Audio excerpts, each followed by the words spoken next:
All right, we're back after a week off. Yeah, covering the biggest football stories, but we're going to be covering mostly the promotion today because there's nothing going on in football. I mean, the spring game in Michigan occurred. They're starting to get wrap up spring games, but most importantly on the calendar is the spring evaluation period is beginning, and that's extremely important. So the link is myfootballcamps.com/D1 promo. Um, yeah, so we were talking off air about what you get for the year. So example, because you were talking about um, you know Carson Rauner, the quarterback from Nebraska who just got a Navy offer, right? Yep. And he was with us, and initially when we did the 6 month program, or the 6 time program, one promotion each month, and his dad, as a 2024 quarterback from Nebraska, he doesn't get a lot of attention. He's not going to be notice. He's not from California or Texas or, Georgia or Florida, whatever. And, there was a little bit of panic. I don't know about panic, but it's a strong word. But there was some stress. He's not getting the attention, and all that stuff. And this is a marathon, not a sprint. So we kept putting him out there, kept putting him out there, kept putting him out there. He just got his Navy offer. Now things are going to start. Once Navy offers in other schools, we'll start to look at them again, see what we missed, what did we miss, blah, blah, blah. So you were talking off air about how it's a crawl. With the 1 year promotion that we have now, which is so much different from what we had, with the 6 times and the 1 time and all that stuff. I was talking to a kid yesterday, and he went to his parents and he asked them about it, and they said it was very inexpensive, which he's right. I mean, he's one of the few that actually comes back and says this is cheap compared to what else is out there, because everything else is out there is more expensive. So it wasn't a cost issue, but he was like, I think I'm going to wait until my season because I'll have more varsity film. I split between varsity and JV last year. And I said to him, I'm not trying to be rude. That makes no sense. Makes no sense whatsoever. This is a year long. So if you hop in April, you're here through next April. So guess what we do? We promote you from April to your season. You get a head start. Then when you get new film on varsity during your junior year, we promote that. Then we promote you into the spring. It's a year. There's no waiting. There's no need to wait.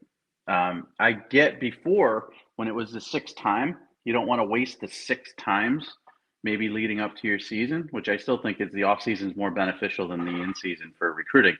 But now there's no point. You get a year. We're going to start in April. We're going to go May. We're going to go June. We're going to go all the way through the calendar. So I think he's going to sign up for sure, but there's still some confusion out there as to what timing needs to occur. So I think you labeled this the art of recruiting? Yep. So talk about the calendar a little bit. So April 15th, correct me if I'm wrong, is when the colleges are able to start coming out on your campus, doing their evaluation period. They can appear at events. I mean, below FBS, they can appear basically at everything anytime, right? But FBS can appear at things during the week, basically Monday through Saturday. And then below that can pretty much do whatever they need to. This calendar time period is the time that you really have to push, because the window goes April 15th to May 30th, right? Or what? Right at the end of the 31st, beginning of June. Right. Beginning of June, right. Yep. So, so it's a 6-week window that when they're deciding on places to go, coaches to stop by, schools to stop at, you want them to be on top of mind. And that's why this promotion is such a big deal at this time period. Obviously, we talk about like how having an ongoing thing is so important. But right now, this is an opportunity to get in where now they're going to stop in, do an evaluation on you. And some of the things that, like in the art of recruiting, one of the things I think is really important is, heck, they can watch you. You can go after school onto your field, okay? In most states, you have to do it without your coach, but some states maybe you can. But you go on the field, and you can, let's say you're a quarterback, you go throw to your receivers. The coach could be standing there right in the stands watching you throw and get an in-person evaluation, because that's one of the things that actually can be done. As long as they don't physically sit there and have a conversation with you, they can watch you and evaluate you. And you want them to visit you at your school. Okay.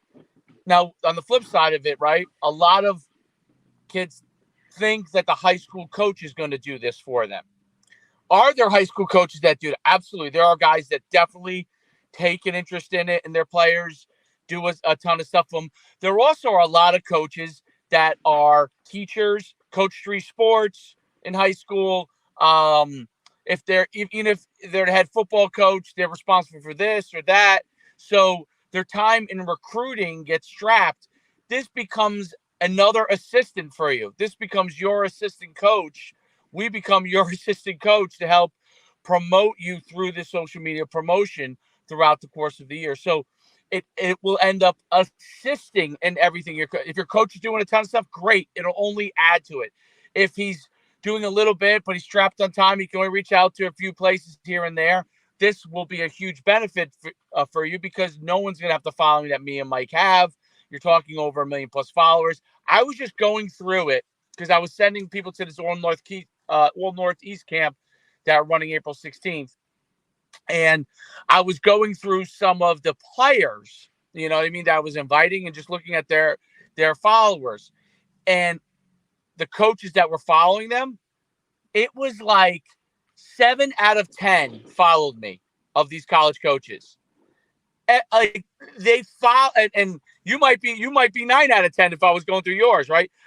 It was so high amount of college coaches that are following what we're doing, and the kids that we're putting out there, we're talking about. That is the way in today's day and age for you to get out there in assistance to what you're doing on your own. Yeah, and here's the other thing too is like these are not, Alabama, it's always fun to brag. Saban's not on social media, but it's always fun to brag that Ryan Day from Ohio State follows me, or Steve Sarkisian at Texas follows me, or Mike Norvell at Florida State. That's fun, right? And they do that because they want, to know what the 5 stars and 4 stars are thinking and saying, and what rumors I have there. But most, the people that are important to you in this program are the FCS coaches, the Division II coaches, the Group of 5 coaches, and that level. And those guys all follow. And now they're starting to follow more. I'm getting a lot more followers from smaller schools than I ever had before. Because, before I was never mentioning Georgia Southern, or had a kid that they might be interested in, because they're going to take, what's left over in the state after the SECs and the ACC is done. So now we got more followers. The other thing to this spring evaluation period is this is the last one, the way it's been structured for the last many, many years. And by that, I mean, there's changes coming. So the NCAA is going to change the recruiting calendar because it's become so untenable for coaches to keep up with things between the transfer portal and NIL and all this other stuff. So the changes that are coming next spring, and these changes will also go into place probably heading into this football season. They haven't been ratified yet. Coaches are going to be able to talk to recruits at their schools in the spring for the first time ever. Sit down, have a long conversation. That's going to hurt kids who need this program, because they're going to go to your school and they're going to focus on 2 or 3 guys that they want, and they're going to have long conversations. So now with the bump, and the bump is like, say hi, have a brief conversation with them, but it's mostly evaluation. Next cycle, they're going to be talking to these kids, and they're not going to pay attention to anybody but. So let's say a school has a couple of Power 5 kids, and then a few kids that might need our program that are Group of 5 FCS. They're going to get ignored even more. They're not even going to get evaluated, because they're going to be spending so much time, hours on end, talking to this 4-star kid that they want to come to their school. So this program is it's as the calendar shifts and the changes, coaches are now going to be allowed to talk to kids in the spring. Coaches are now going to be able to offer kids earlier than ever before. It used to be September 1st of your junior year. That's being bumped up. They can offer earlier than ever before. They're going to be able to have more evaluation and in-person chances during the football season. There's going to be the ability to do in-home visits for assistant coaches during the football season. All of this is good for coaches, and it's good for high-level prospects. It's bad for kids who need our program, because all the focus is going to be on these new changes, and they're not going to waste their time on kids. So they're going to be looking for layups even more and more. So they're going to be looking for like an Amari Grace and Bubba Grace, and who came through our program. We've got West Virginia has some group of 5 offers. They're going to be looking for those layups, because now they're going to be spending their time talking to the big name kids. So this is it, April 15th through June. The thought is in my mind is, with this 1-year program, you sign up now, maybe we get them to go to your school. We're not going to contact the coaches, but maybe we'll put you out there quick enough where they make your school a stop. If they don't, you're going to need us more than ever.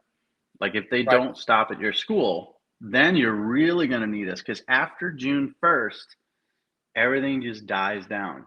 It's college summer camps, and it's vacation time for coaches. They're still recruiting, but they're not going to be recruiting you as actively. So that's when you really need June 1st, July 1st, August 1st. Those times you're really going to need us. So I think the timing of this, you're going to need us at any time of the year, whether it's November, April, July.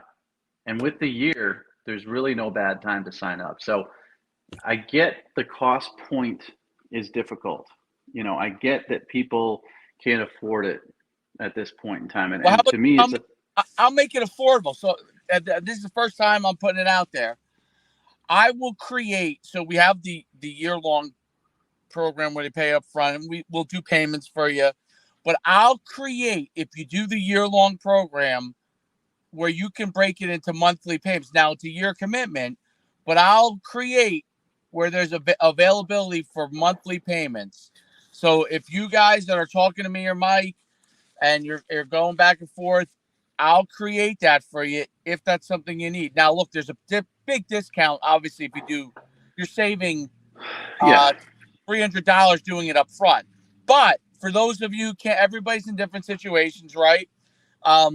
We'll create a monthly thing where it's just basically like a gym membership. You go and you sign up. Every one of you guys are training with a trainer at $200 a month here, right? Now we're talking $129 a month, $129.99 if we break it into payments. If you do a year long, it's $1,000. You save $300. But if you need the monthly payments, that's probably $80 cheaper than you're paying to go train all year long, monthly somewhere with a trainer. And at the end of the day, you still have to go and get your name out there recruiting wise. So to me, you can't beat that. Yeah, and I tell people, listen, the best thing to do is to try to get, $1,000 for the year up front. It's going to save you the most money. It's the best bang for your buck. Or if you do the 6 month, 600, but if you do need a payment plan, and I've talked to a few people about this, and I've talked to you about it, can you set up a quarterly for this? And I got another individual where I'm going to ask you to set up a quarterly as well, or a, 2 payment instead of 1 lump payment, whatever. Right. It's going to cost you more to break it out. That's just the way life is. At Rivals, we had a 1-year subscription for $100, pay up front, and that was renewable every year. Or you could pay, $12.99 a month, and pay a lot more, but you would break it out into months or whatever. So, or I think it was $10 a month or something. So it's $120 a year. That's life. That's with everything. Everything. The longer car payment you have, if you go 72 months instead of 60, you're going to end up paying more. If you have it, pay it up front. But so what's happening, it's a little bit less and less, as far as the cost issue. At first, it was like we were getting lumped in with a lot of other companies who were asking for a lot more money. So it was kind of neat. The kid I spoke to this week, and I spoke to his parents, they were surprised at how cheap it was. And honestly, it's insultingly dirt cheap. $1,000 for a year. They're getting so much, and the cost should not be any, there should be no prohibitive value in the cost, because you're going to be in a better spot a year from now than you are now, 100%. And I'm not, doing money back guarantee or anything like that. I just know that that's going to be the case. We get, Cash Ferris is a kid in Arkansas, DB. He signed up. He's gotten invitations to camps that he would have never gotten invitations to. Now it's on him, to get out there and prove his worth to the schools. It's on him to keep talking to the schools. It's on him to keep training and getting better, bigger, stronger, faster, whatever. But he got offers that he would never get to camps. And that's something that immediately saw a dividend to that. Some kids are getting more followers. Some kids are getting direct followers, like the linebacker coach at Stanford. Some kids are getting, blanket offers to camps. And I advise them to reach out to a coach to see if you get an individual offer to a camp, and all that advice is free. But like I said, to me, we do so much work. Like, how it is. Like, I do my fifth or sixth video on a kid, and I'm like, geez, we're only making this for this. This is it's not a lot of money. But the goal here is to help as many kids as possible, make this a volume business, and then have it become, I'd rather, in the world of McDonald's versus Burger King or whatever, I'd rather have a good 50-cent burger that I can sell to more people than to have a $1.99 premium, which sounds great, but it's the same freaking thing as the 50-center. And so what these other companies are is they're the upsell, pay $2 for the burger and make yourself feel good about that. You're getting the same result. So that's why it's so dirt cheap. Well, think about how much it would cost. So if an athlete went to a company and said, I'd like you to just do my highlight tape, okay? Like rearrange my clips, make it fancy. That would be $500 to $1,000 just to do that, okay?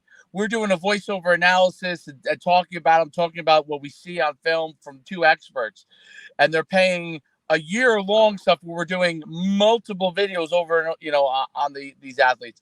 So really, the value is thousands and thousands of dollars. Not even talking about just our time. I'm just talking about what it would cost if they contract. Go contract with somebody. Ask somebody to produce a video for you and make it fancy, and see what they come back from a price standpoint. You're not. It's just. And what you're getting, and the great thing is the feedback I'm getting from the coaches that do talk to me, they watch the videos because we spoon-fed for them what we see, right? We're actually talking about what we see. So I think the beauty of it is you literally, instead of having to watch the film and say, okay, what do I see here? What do I see here? What do I see here? You can watch the film and say this as a coach. I agree or I disagree on what Dave or Mike is saying. And I think that makes you think about the things you're seeing as a coach. Okay, I agree with him on this. I disagree with him on this. And that allows me to place that player into a bucket, right? So for players who don't know, the coaches have a board, right? The first step is to get on that board. The second step is to move up that board, right? Most of these kids don't even realize they're not on the board. They're not on the board. They don't exist. They're invisible. They're invisible. You got to get on the board first. And that's the Warner thing is what we're talking about. The first steps were to get them on the board, right? Then once you get on the board, now you start getting coaches reaching out, maybe sending letters or whatever. Interest, come to my junior day, now you're on the board. You may be down the board, but you're on the board. More videos come out. They see you doing some stuff. You also, I've noticed with the players, they start to get it. Chase Enlow is my good example because he does a great job of filming almost all of his stuff. You know what I mean? So because he films it now, our job becomes even better because now we can take things we're seeing. And I'm like, I can point out Chase running a route here in my next video because he puts out his own content and we retweet his content, right? So those are the things that are very helpful. And I use him as an example because I think he's one of the kids who do a really nice job of periodically putting stuff out there on his own, right? And that coupled with what we're doing, we're retweeting that. That's all part of it. And the retweet is all of a sudden, let's say you got 1,000 views on your video. Now you're getting 3,000 views on that video. It's all part of the process. And what you want coaches to make a decision, right? Do I move him up the board? Do I like him? Do I not think he should be on my board? And you want them to keep going through that process. And the more coaches that go through that process with you, the more likely you are to then have a guy that says, yes, this is a guy that I like, and this is why I like him. It helps them validate their own process, and it helps them to go through it. And they're not thinking about it in the way that I'm explaining it. But the easier you make the college coaches' processes to evaluate you, the better it is, the more likely you're going to get on the board, the more likely you have a chance to get recruited. Yeah, it's like the lottery, man. I mean, you can always talk about what the Powerball is and how much it's worth, but if you don't buy a ticket, you can never win it. Now, the chances of you winning it are very slim, but somebody wins it. And it's the same thing with, sports gambling or the casino or any sort of gamble, any sort of risk you take. Asking a girl out, like, you could like a girl. If you don't ask her out, she doesn't know you exist. She doesn't know you're interested. There might be rejection. We could put up a film on a kid and a coach might look at it and say, well, this kid ain't for me. He's off my list. But you were seen, and the more you're seen, say 9 coaches say you're not for me. One could say you kind of maybe are. Let's get him to camp. Let's see him in person. It's a numbers game. You got to get out there to as many people as possible. The people who buy 1,000 lottery tickets have a better opportunity to win percentage-wise than the ones who buy one. And the ones who don't buy any are never going to win and never will reap the benefits. So that's what it is. It's an investment. It's a cup of coffee. I mean, if you break it out $1,000, I don't have the math in front of me, but you break it out $1,000 over 365 days. It's like, Starbucks, man. And no, if it's you're not. going to It's get less. Dunkin' Donuts, less. like 70. It's like So if you're a parent, and you're going and getting a coffee every morning and a donut, great. You should. Coffee's life. But this is too expensive. It just doesn't make any sense to me. So, and again, it takes a lot of conversation, takes a connection. Nobody's just going to line up and click the link and sign up. But I will tell you this, I had a parent reach out to me recently, and they didn't want this social promotion. They wanted actual consultation services. Okay. What that entails is me promoting their son, me reaching out to coaches on their behalf, and giving them advice on the recruiting process. My minimum consultation fee is $3,000 a month, minimum, and I won't lock in for less than 3 months. Period. And even that is an absolute bargain. And that's just this is so much better than that and so much cheaper than that. And so these companies that you're paying $3,000 a month for that are similar to the consultation fee that I have, which I don't do for individuals, by the way. I do it for companies, that say they're going to reach out to schools for you and they're going to give you advice on this, that, and the other. That's great. If you want to pay $36,000 a year to somebody to say they're going to do that for you, I guarantee you're going to get the same results as us for $1,000 a year, because really all it is, the coaches aren't going to make a decision. If I do a voiceover on a kid, Cyrus Aboud, the linebacker from Florida, if I do something on him, right, and I talk about his, he's instinctual, he reads the play well, he's a hustler, coaches are going to see that. They're going to do their own evaluations. There's nobody on. The only people who don't do their own evaluations, sadly, in this industry are the recruiting websites. They don't do their own evaluations. Crazy. It's like, oh, this kid's got Ohio State offer, 4 stars, maybe 5. That, but coaches, when they're handing out full scholarships and they have 25 spots to fill, and even less now with the portal, they're going to be very picky and selective about who they go on. So they're going to look at this and they're going to say, well, who is this kid? And to your point, I agree, I disagree. It doesn't matter. They're going to first of all say, who is he? I didn't know he existed.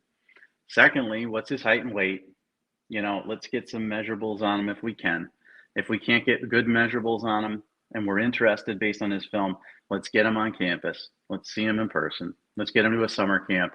Let's do something with him, something. And that's not going to happen unless you have this type of promotion. So I like the voiceover analysis part of it, because it allows me to sort of see the strengths of the kids.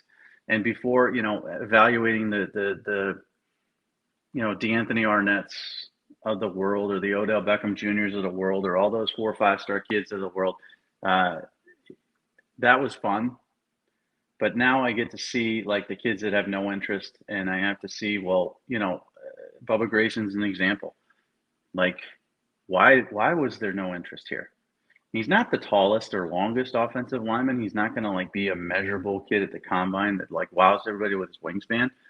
And he's an interior guy. He's not a tackle, but man, he can move. He can pull. He's got good feet. He's athletic. Nobody knew about this kid really, and now they do. So that's the fun part. But coaches will take what we say and they make their own personal evaluations, but they're never going to do that if you don't exist. So right now, anybody we're talking to here doesn't have a lot of interest, has like 200 Twitter followers. You don't exist. You're invisible. And the only way to get visible is to, be socially promoted. No, the Bubba Grace thing is a great example. Like when you get, everybody has their huddle links and the coaches are perusing stuff and it says 6'3", 2, I don't know what it was, 285, 290. And what happens is people could get put in buckets, right? So he's not a giant. He's definitely good enough size, but he's not a giant. So you from an evaluation standpoint, you're like, I'll get around to him.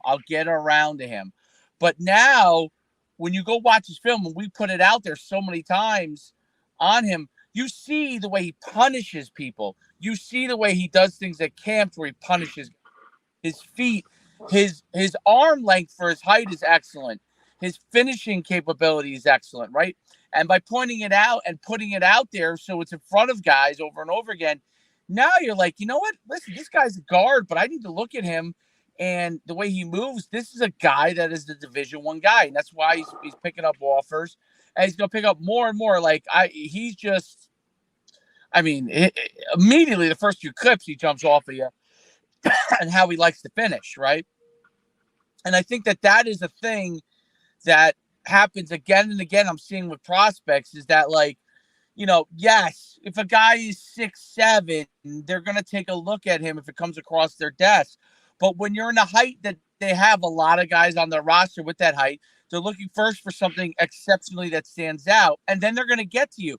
But what happens is in the normal course of the process, they may not actually get to you. Now they're going to get to you. Now they're going to get a chance to get a look at you because we're pointing this out.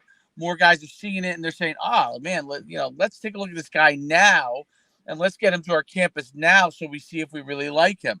And then that's how do offers come about? That's how offers come about. They do have to build relationships with you, and that's why this thing over time is such an important thing. You do have the instances where once in a while, like, hey, we've hit a slam dunk once in a while on guys where things have happened fast, right? But for the most part, it is a process, and that process over time is about building that relationship with those coaches, and this is part of what helps to build that relationship. So then he can then ask about you. You can then get on campus. You then can build that relationship. They see the clips. They see you in a different light.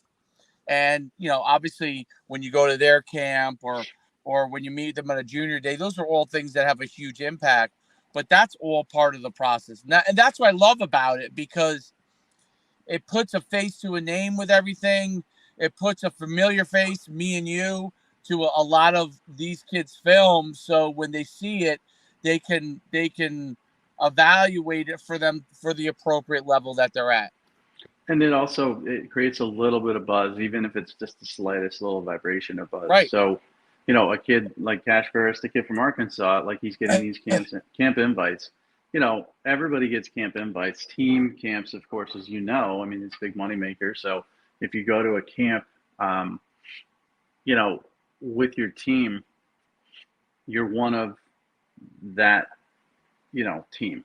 And so it's not really an individual camp that there's no buzz about you unless you're one of the better players on that team and you're on the radar already, and then you don't need us. But if you are, a guy who's not, on the radar, if you don't have any buzz or whatever, you have a name. So when you come to the camp, they're gonna watch you a little bit extra. I'm not gonna say they're gonna sit there and use all their time at a summer camp to evaluate you personally, but you might be put into a slightly higher group than you would normally if you weren't known. And that allows you to have an opportunity to stand out in a bigger, more talented pool. There's groupings in college camps. We all know it. Maybe people, the person, the average parent may not know it or whatever, but they're putting you and they're lumping you. So your kid can hustle all day long. He can go to a 4-day camp, pay a ton of money to go to a college camp, hustle all day long, sweat like crazy. And of course, at these camps, you've got the school that's hosting it, and then you got the FCS level coaches that are there assisting and evaluating as well. If he's not in the right group, he's not going to be noticed. Doesn't matter. Nobody's watching. Nobody cares. So you got to get in the right group too. And the only way to get in the right group is to have a little bit of buzz, even if you're not good enough, even if you're like, let's say Ferris goes to Arkansas's camp, and let's say he's not their cup of tea as far as a Power 5 player. He's going to get put in a higher group anyways, because now he's got a name. And then they're going to evaluate. But in that higher group, guess who else is evaluating the higher group? The FCS coaches. People gravitate. I've been to summer camps for 25 plus years. Coaches evaluate. People gravitate towards certain groups. The first question I asked at a camp when I went there, whether it was, a local camp up here at BC or Rutgers or, Syracuse or whatever, UConn, or if it was a national camp at LSU or Tennessee or whatever, the first question I asked to the recruiting director, where's the A group? Where are they? What field are they on? And then he would tell me, and I wouldn't deviate from that field. I wouldn't leave it.